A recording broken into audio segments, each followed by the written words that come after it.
போகும்போது இதில் எப்படி க்ரியேட்டிவிட்டி இருக்கும், நம்மளுக்கு அதே பெருசு. அவன் வந்து ரிசர்ச் பண்ணுறான், புரியுதா அவங்களுக்கு? ரிசர்ச் பண்ணி ஆட்களை வைத்து அந்தந்த டிபார்ட்மெண்ட்டை ரிசர்ச் பண்ணி அந்த ஸ்டைலில் தான் சங்கர் எடுத்தார். ஆனால் கதையை ரிசர்ச் பண்ணல சங்கர். ஆள் வச்சுருந்தார், அசிஸ்டன்ட் டைரக்டர் 500 பேர் அதை வச்சுருக்காருன்னு நினைக்கிறேன்.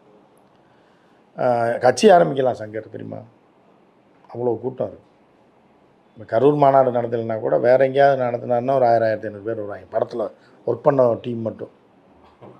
ஸோ அந்தளவுக்கு வச்சுருந்தாலும் கதை வேணும்ல, கதை இல்லாமல் இப்படி படம் ஓடும் அப்படின்ற மாதிரி அவன் ரிசர்ச், அவனோட நம்ம இதே பண்ணணும். அவன் ரிசர்ச் பண்ணி 10 வருஷம் பிளான் பண்ணுவான், இதை எப்படி அடித்தா ஒரு 1000 கோடி அடிக்கலாம். ஓமர் முக்தார்னு ஒரு படம், உமர் முக்தார் நான் பார்த்துருக்கேன். உலகத்திலேயே முதல்ல 100 கோடி ரூபா வசூல் பண்ணப்படாது.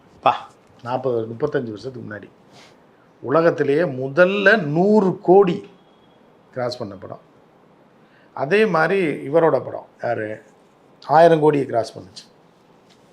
500 கோடியை கிராஸ் பண்ணது இந்த கப்பல் காதல் படம் டைட்டானிக். ஸோ வந்து கிட்டத்தட்ட அது 1000 கோடி இருந்துச்சு. அடுத்த படத்தில் 1000 கோடி அடித்தாங்க. இந்த அவதார்லாம் 1000 கோடியை தாண்டி 1000 கோடி அதுக்கு மேலே 5000 கோடியோ செலவே அவதாருக்கெலாம் ஒரு 500 கோடி பண்ணியிருப்பாங்க.